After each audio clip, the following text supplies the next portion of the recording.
Some killers can't resist bragging about their crimes. A farmer walking his property on May 21, 1990, stopped dead in his tracks. Scrawled across his barn door in children's crayons were words that would haunt investigators for decades. I kill 8-year-old April Marie Tisley.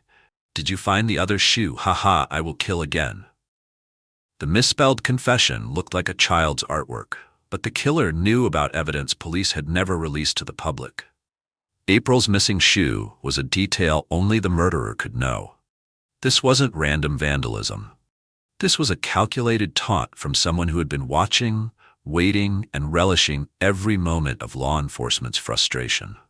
But here's what makes this case truly chilling. How does an 8-year-old girl's brutal murder in Fort Wayne, Indiana in 1988 connect to used condoms and threatening Polaroid photographs left on little girls' bicycles 16 years later? How does a case that went cold for 3 decades suddenly explode back to life through cutting-edge DNA technology that didn't exist when the crime was committed?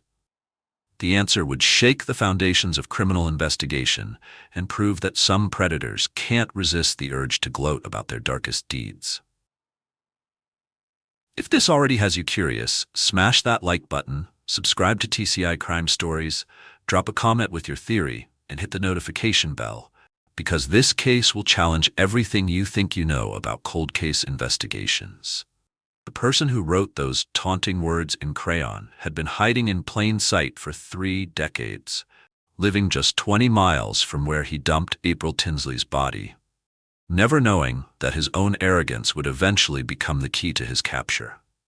But to understand how we got to that chilling message scrawled in crayon, we need to go back to where it all began. Good Friday, April 1st, 1988, in Fort Wayne, Indiana. April Marie Tinsley was 8 years old, a second grader at Fairfield Elementary School, with a voice that could light up the children's choir at Faith United Methodist Church. Her bright spirit made her beloved by teachers and friends alike, but on this particular afternoon, she forgot her umbrella at a friend's house. Her mother, Janet Tinsley, was a devoted parent who believed in giving her daughter the freedom to walk between friends' homes in their safe neighborhood. Janet had no reason to worry about April's short trip to retrieve a forgotten item, but she had no idea this would be the last normal day of her life. 20 miles away in the small town of Grabille, 28-year-old John Miller lived a solitary existence. Neighbors described him as withdrawn and often hostile, preferring to keep to himself rather than engage with the community around him. But no one knew he was planning to kidnap a child that afternoon. Meanwhile, an ordinary motorist was driving through Fort Wayne, going about their daily routine with no expectation of witnessing a crime. This person would see a white man in his 30s forcing a young girl into a blue pickup truck. But the description they provided would haunt investigators for 30 years. At 3 p.m. that Good Friday afternoon, April Tinsley made a simple decision that would change everything. April's plan that afternoon was beautifully ordinary. She was walking between friends' houses in her neighborhood, a route she had taken dozens of times before. The 6-block journey through familiar residential streets should have been a 10-minute round trip at most. At exactly 3 p.m., April decided to retrieve the umbrella she had left behind at her friend's house. It was such a small thing, the kind of forgotten item that sends children back and forth between homes every day across America. She waved goodbye to the friends she was playing with and started walking the route she knew by heart. By 3:15 p.m., a neighbor spotted April on the residential street, walking alone but appearing completely at ease in her own neighborhood. This would be the last confirmed sighting of April Tinsley alive and free. The witness who changed everything was driving through the area when they saw something that didn't look right. A white man in his 30s was forcing a young girl into a blue pickup truck. The child matched April's description perfectly. The witness watched this happen in broad daylight on a public street, but by the time they fully processed what they were seeing, the truck was already driving away. When 6 p.m. arrived and April failed to return home for dinner, Janet Tinsley knew immediately that something was wrong. There was no voicemail, no call from a friend's parent, no explanation for the delay. Just an empty chair at the dinner table where April should have been sitting. Janet contacted the Fort Wayne Police Department without hesitation. Within hours, what started as a missing child report transformed into one of the largest search operations in the city's history. 250 Fort Wayne police officers mobilized alongside 50 dedicated volunteers. Helicopters swept overhead, while K-9 units combed through neighborhoods, parks, and wooded areas. The search continued through the night and into the following days. Officers knocked on doors, questioned residents, and followed up on every tip that came through the phone lines. The blue pickup truck became the focus of intense investigation, with law enforcement tracking down every vehicle matching that description within a 50-mile radius. But as the hours turned into days, hope began to fade. The massive search effort that had consumed the entire community was about to take a devastating turn. On April 4, 1988, 3 days after April vanished, a jogger running through a rural area west of Spencerville, Indiana, made a discovery that would shatter a family and traumatize a community. April's body was found face down in a ditch approximately 20 miles from her home, in a location so remote that it raised immediate questions about how her killer knew to place her there. The investigation into April's murder began with what seemed like promising leads, but each piece of evidence would ultimately lead investigators down frustrating dead ends. The first major clue came from the witness reports about the blue pickup truck. 2 separate motorists had seen the same vehicle on the day April disappeared. One witnessed the actual abduction, while another spotted a blue pickup in the area where her body would eventually be discovered. This confirmed that April had indeed been kidnapped and provided investigators with a specific vehicle description to pursue. However, the lead quickly hit a wall. The Fort Wayne area was home to thousands of blue pickup trucks, and neither witness had been able to capture license plate numbers. Police spent weeks tracking down every blue pickup truck registered within a 50-mile radius, interviewing owners and checking alibis. Each truck was eliminated one by one, leaving investigators no closer to identifying their suspect. The second clue emerged from the crime scene itself. When April's body was discovered in that remote ditch on April 4th, investigators found disturbing evidence nearby: a sex toy inside a shopping bag and one of April's shoes. The autopsy revealed that April had been sexually assaulted before being strangled to death. This evidence painted a clear picture. They were dealing with a calculated sexual predator who had specifically targeted a child. The placement of April's body in such a remote location, combined with the deliberate arrangement of evidence, suggested someone with knowledge of the area and careful planning abilities. But the rural location where April was found yielded no additional witnesses. No one had seen vehicles coming or going from that isolated spot. No tire tracks could be preserved in the muddy terrain. The very remoteness that had attracted the killer to dump April's body also meant there were no leads to follow. The third and most promising clue came from the biological evidence left behind. On April 26, 1988, just 3 weeks after the murder, police sent DNA samples from both the victim and potential suspects to a private laboratory in Maryland for analysis. This represented cutting-edge forensic science for 1988. DNA profiling was still a relatively new technique, and investigators hoped it would provide the definitive breakthrough they needed to identify April's killer. Instead, the results came back inconclusive. The DNA technology of the late 1980s simply wasn't advanced enough to process the evidence effectively. While biological material had been preserved, the science couldn't yet unlock its secrets. Investigators continued pursuing other avenues. They created composite sketches based on witness descriptions. They questioned numerous suspects, including a man named Everett Shull, who would later be charged with child molestation in a separate case. Blood and hair samples were collected and analyzed using available technology, but every lead crumbled under scrutiny. Every suspect was eventually eliminated. The case that had mobilized an entire community and consumed countless investigative hours gradually grew cold, leaving a family without answers and a predator free to strike again. The investigation may have stalled, but the pain never did. Janet Tinsley would later say, "Every mother's nightmare became my reality. April was supposed to come home for dinner. The simple expectation of a child returning home had been shattered forever. The grief extended far beyond the Tinsley family. April's absence left a hole in the entire Fort Wayne community. Candlelight vigils were held in her memory. Her bedroom remained untouched, a shrine to a life cut far too short. At Fairfield Elementary School, teachers and students struggled to process the loss of their bright classmate. The children's choir at Faith United Methodist Church faced a particularly difficult challenge. One choir member remembered, "She had the most beautiful voice in our children's choir. The silence where her voice should be still echoes." The community's response to this tragedy was both heartbreaking and inspiring. On April 20th, 1988, just weeks after the murder, a group of parents came together to form an organization they called April, the Associated Parents Regional Independent League. Their mission was clear: assist police in solving cases involving missing children so that no other family would have to endure what the Tinsleys were experiencing. These parents understood that April's case might not be the last.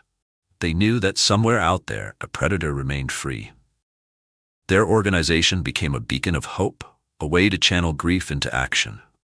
Time moved forward, but healing remained elusive. Birthdays came and went without celebration. Holidays felt incomplete.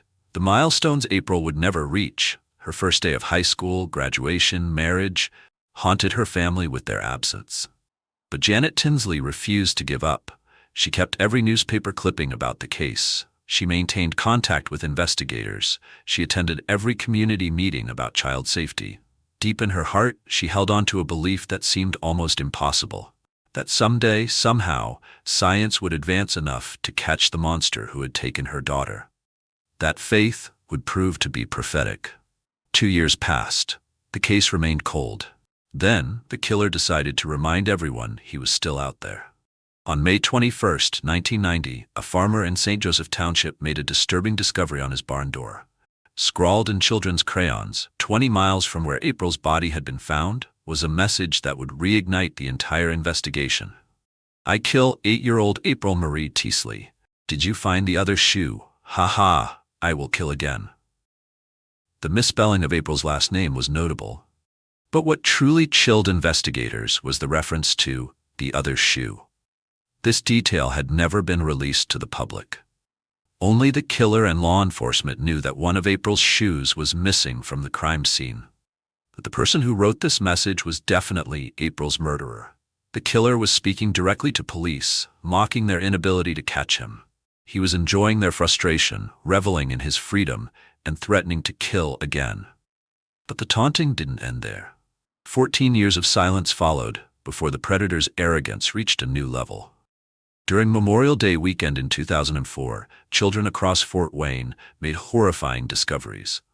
Used condoms and Polaroid photographs of a man's lower body were found on bicycles and in mailboxes, accompanied by threatening notes. One note contained a chilling confession. "Hi honey, I've been watching you. I am the same person that kidnapped and raped and killed April Tinsley. You are my next victim."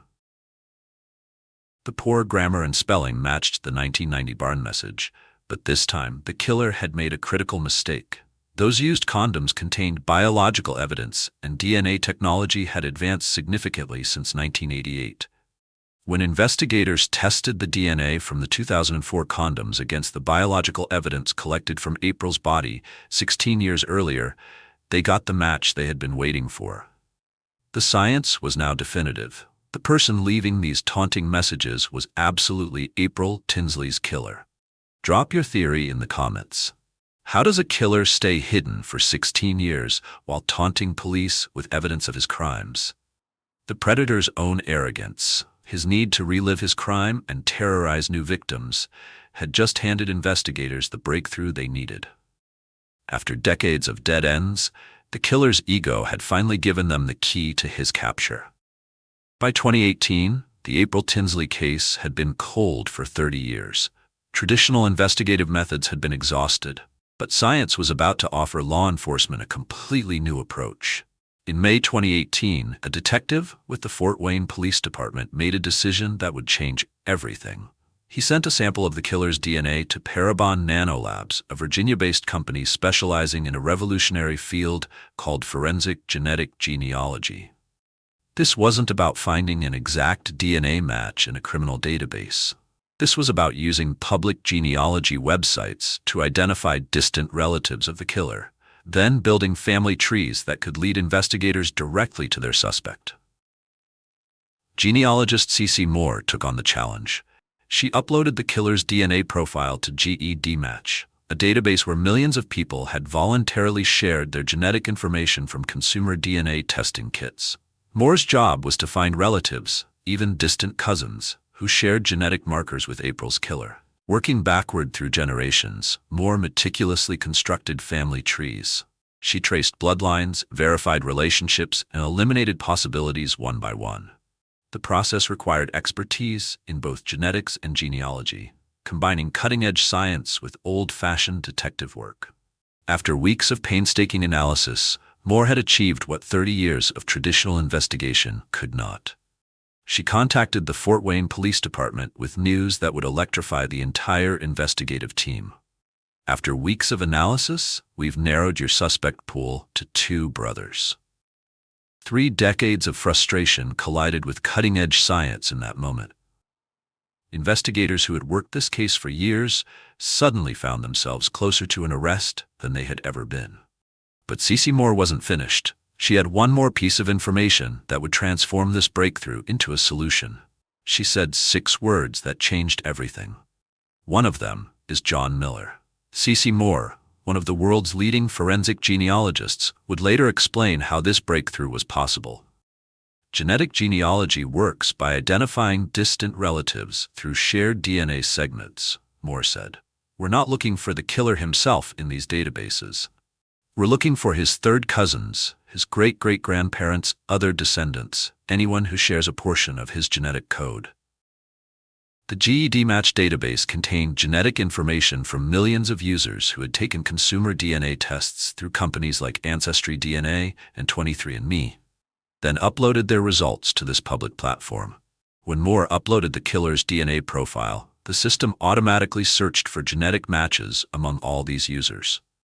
Even a distant cousin who shares just 1% of DNA with our suspect can be enough to start building a family tree, Moore explained.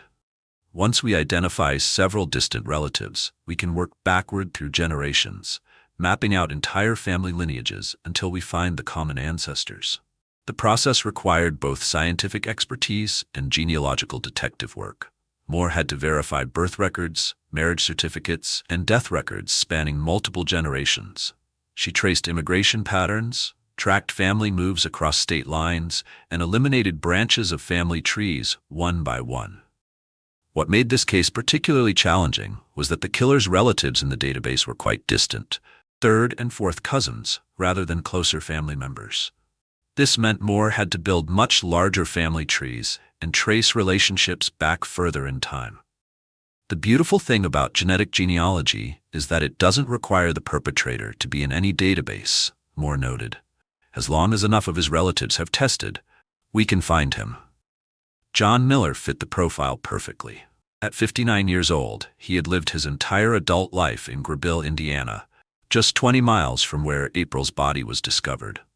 Neighbors described him as a recluse who kept to himself and displayed frequent anger toward those around him. FBI behavioral analysts had long theorized that April's killer was a potential child sex offender, someone who specifically targeted children rather than committing crimes of opportunity. Miller's isolated lifestyle and hostile demeanor matched this psychological profile precisely, but investigators needed definitive proof. Having a suspect's name wasn't enough. They needed his DNA to confirm the match.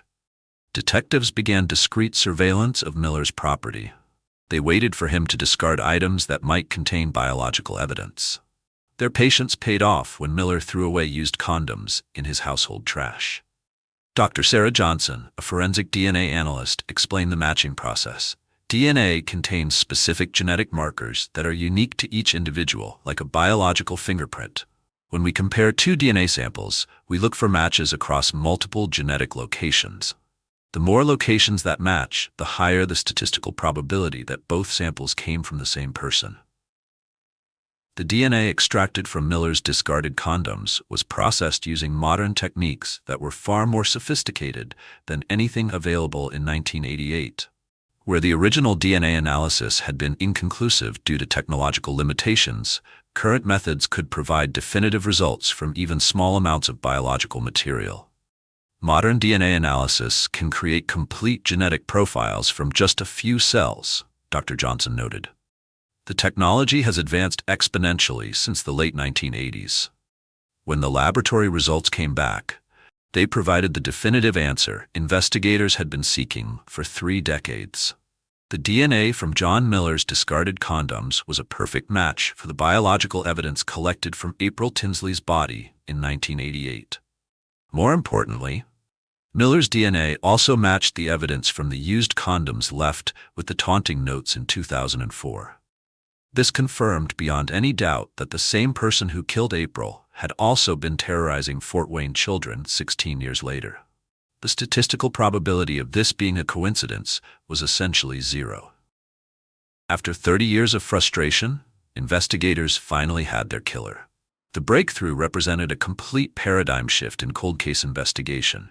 Technology that took just weeks to identify a suspect had accomplished what 3 decades of traditional detective work could not.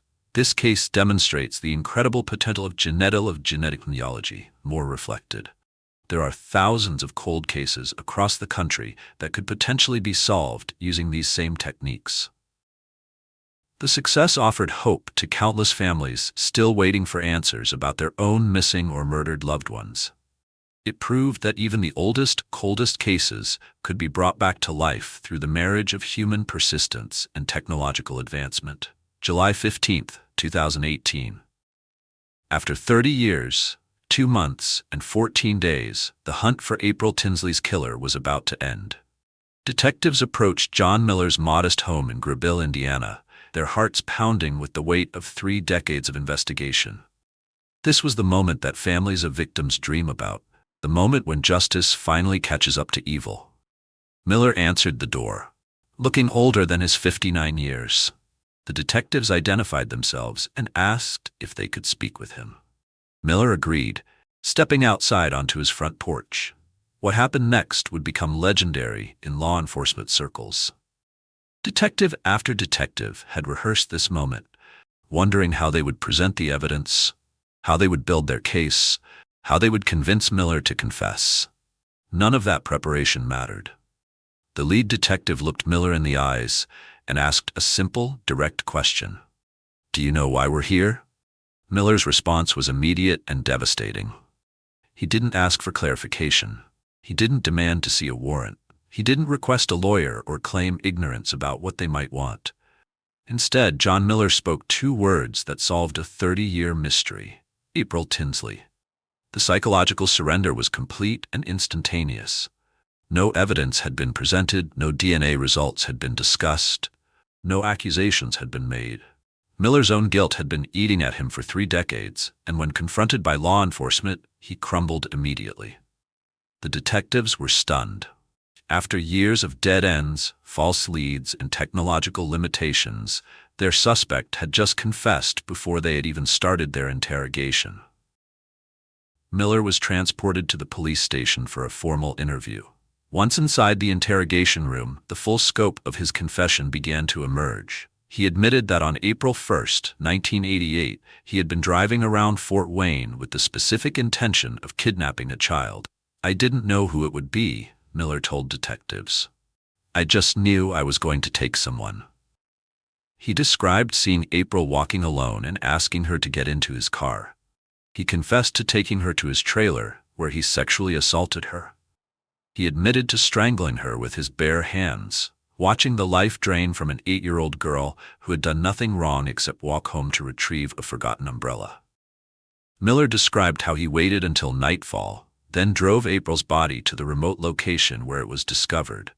He admitted to deliberately placing her face down in the ditch, positioning evidence around the scene.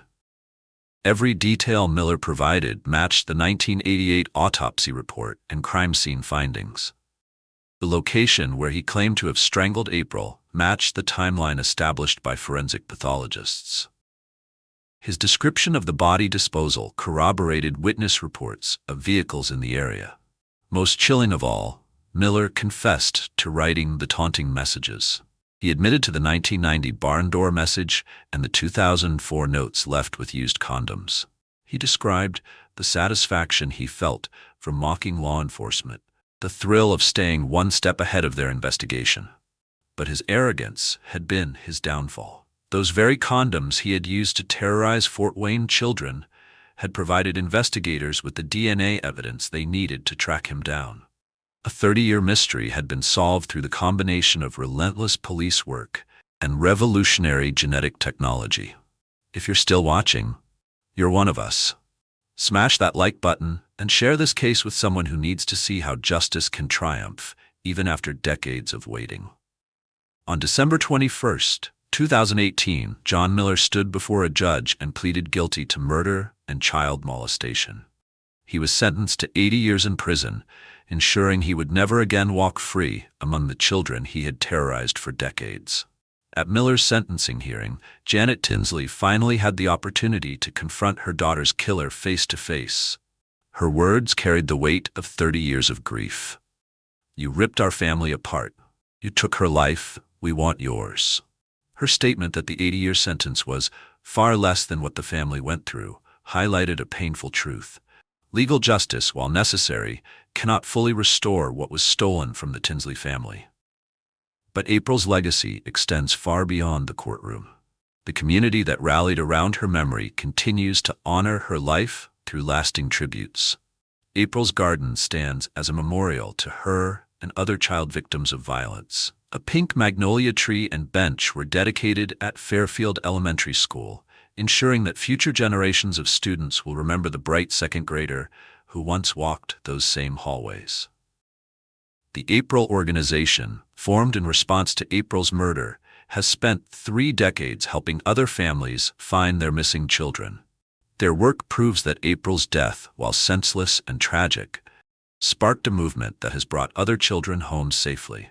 Perhaps most significantly, the breakthrough in April's case has revolutionized cold case investigation nationwide. Genetic genealogy techniques used to identify John Miller are now being applied to thousands of unsolved murders and disappearances across the country.